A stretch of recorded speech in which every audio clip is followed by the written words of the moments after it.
Hey Booktube, this is Kelly. Thank you so much for watching Books I'm Not Reading.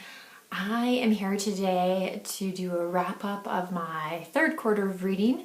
I've already talked about a lot of the books that I have read in this third quarter. Having a difficult moment and I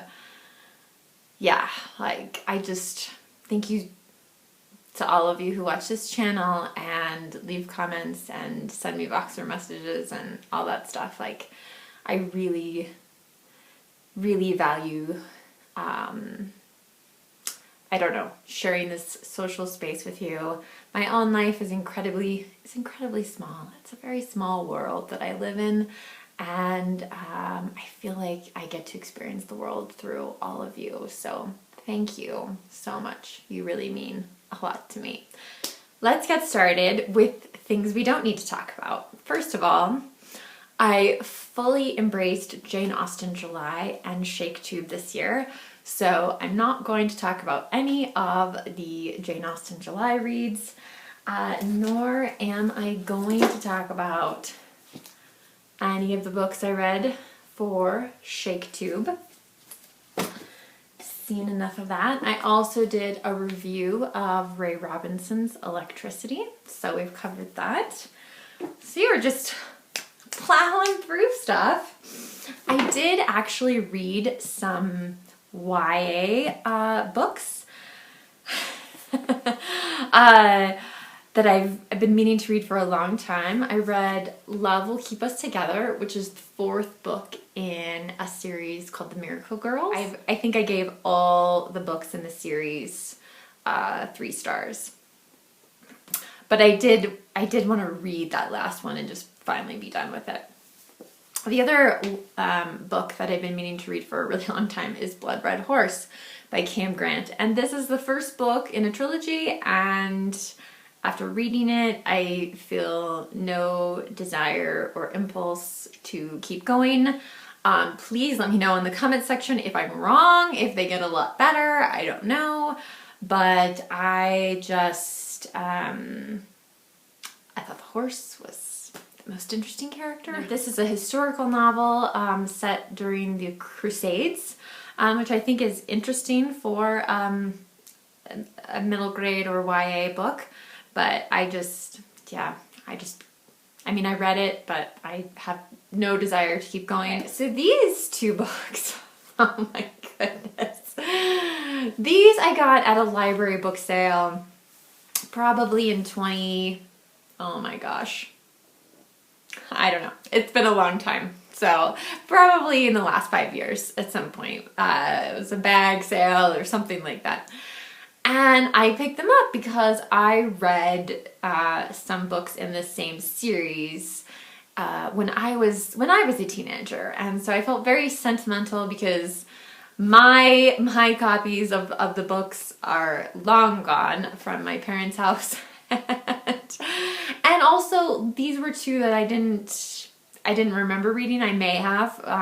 I didn't, when I read them this time around, I certainly didn't remember anything. And I was so disappointed. I mean, man, like especially this one, it's just absolutely just ridiculous. Not realistic in any way, shape, or form, in my opinion. This one was maybe a little bit better, but I still felt like I'm just not really sure, Megan, how this is going to turn out for you. They're all books with, young women between, I think Diana starts when she's 14, this one, I think she's 16, and there's always 2 love interests, very common teen trope, I guess, if you will. But so I'm definitely all 3 of these books I will donate to the library for a future library sale. But yeah, I'm finished there. Okay, so let's talk about the books that were quite a bit more interesting. Okay, so I've been meaning to do a video about just Tim O'Brien in general, and I haven't done it, so my apologies.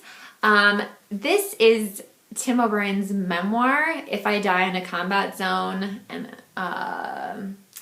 in in much smaller font there, it says box me up and ship me home. So this is Tim O'Brien getting drafted, thinking about escaping to Canada and then Sweden, what that would do to his family, what the consequences of that would be for him. But he really does not believe in the Vietnam War. And yeah, he just doesn't really fit into military life very well. But I think at the end of the day, like, he feels like his family would be shamed if he didn't go. And there's one part in here I just want to share with you. And the standoff is still there. I wish this book could take the form of a plea for everlasting peace. A plea from one who knows, from one who's been there and come back. An old soldier looking back at a dying war. That would be good. It would be fine to integrate it all, to persuade my younger brother and perhaps some others to say no to wrong wars. Or it could be to confirm the old beliefs about war. It's horrible, but a crucible of men and events, and in the end, it makes more of a man out of you. But still, none of this seems right. Now, war ended, all I am left with are simple, unprofound scraps of truth. Men die. Fear hurts and humiliates. It is hard to be brave. It is hard to know what bravery is. Dead human beings are heavy and awkward to carry. Things smell different in Vietnam. Soldiers are dreamers, drill sergeants are bores. Some men thought the war was proper and others didn't, and most didn't care. Is that the stuff for a morality lesson, even for a theme? Do dreams offer lessons? Do nightmares have themes? Do we awaken and analyze them and live our lives and advise others as a result? Can the foot soldier teach anything important about war merely for having been there? I think not. He can tell war stories. And I will tell you, Tim O'Brien knows how to tell war stories.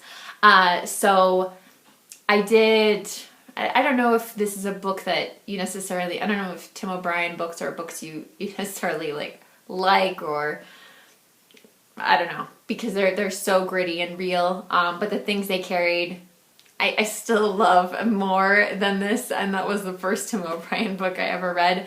But it was great to finally hear kind of, because I have a tendency when I read something to think that everything is autobiographical. And so this is, I think, will in the future help me separate Tim O'Brien's experience from the experience of the characters that he creates. So if you like the things I carried, I would recommend If I Die in a Combat Zone. Okay. This one is The Brontes Went to Woolworths by Rachel Ferguson. It was published, in 1923. I've been trying all year to read the books that I owned that are part of this Vintage Bloomsbury group series because I love the covers. I think they're so beautiful. Got sucked in by that. So I ended up with 3 of them. And I finally, so this is the 3rd one. So I have met that challenge. The other 2 I'm getting rid of. One of them I've already mailed. And this one I can't decide. I can't figure out if it's genius or if it's a waste of time. Like, I'm not sure. So it's about these characters, this particular family. The father is dead. And I think in the wake of that, and the sisters are quite spaced out in age. And I think in the wake of the father's death, they kind of began inventing imaginary lives for real people. And then suddenly they actually encounter one of the people that they've imagined this whole life. They sit around the dinner table or by the fire after dinner and talk about what so-and-so must be doing or blah, blah, blah. But these are like real people. And so they encounter they finally get to meet some of the people that they've imagined a life for, and it's a bit strange. It's a bit bizarre. And then there's also like this other supernatural element that's going on. And I think that is where like that was kind of like the tipping point for me. Like I was pretty good with the book up until it, I don't know, tried to become something else, I feel like, maybe. So I don't know. I will probably hold on to this one and read it again, and knowing what I know, hopefully I'll remember. Knowing then what I know now, like, maybe I'll be able to see it with clearer eyes. I'm not sure. But like I said, like, it could be genius, but I just don't know. If you've read this book, I would love to hear your thoughts about it. So don't spoil anything for anybody in the comments section. Finally, one of my other challenges this year was to read the books that I have owned the longest and haven't read. And I thought that was a collection of Gloria Steinem essays and a collection of Raymond Carver short stories. And then I woke up in the middle of the night, I remembered News is a Verb by Pete Hamill. God. So anyway, I mean, once upon a time, journalism was my life, and that's why I own this book. But this is about journalism at the end of the 20th century. I read it very quickly. I mean, it's a tiny, tiny thing. It's signed to me, and so I don't know what to do with that. I do have to share that Pete Hamill actually talks about Donald Trump in this book, and his experience with Trump as a journalist, and his experience with Trump as an editor of a newspaper. Once upon a time, New York had many, many newspapers. There are far fewer now, but, and I really think like a lot of the stuff that he's talking about in this book is, more for urban newspapers, and definitely a bit idealized. Like, even now I can see, looking back when this was published, God, I got it, I think, in 1998. Yeah, so I mean, so it's pre 9/11 and it's pre 2020. But anyway, so the stuff about Donald Trump I found so... Donald Trump, excuse me. I should say his name properly.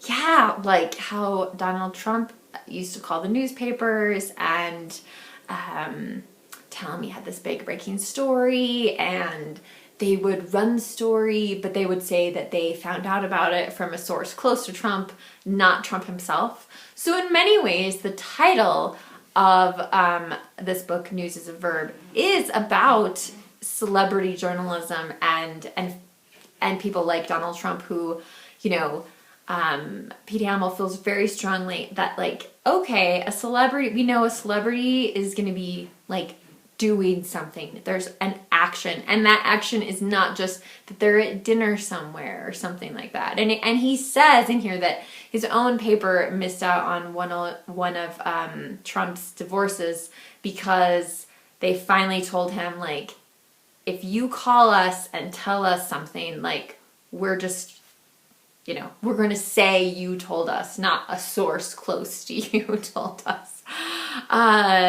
Yeah, so that was a very surreal kind of thing to read this year especially, and to see that, for decades, Trump's relationship to the media and how that worked.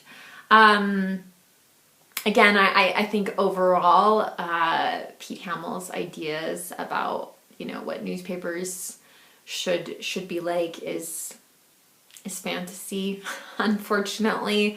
I think they're great ideas, but I don't think that they're realistic anymore. that is what I read aside from Shaketube and Jane Austen July in the last 3 months. If you've read any of these books, if you want to comment on any of my Jane Austen reads or my Shaketube reads, I'd love to hear those as well. So thank you so much for watching, you guys. Remember to be kind to yourself, be kind to others, and I will talk to you soon. Take care, BookTube.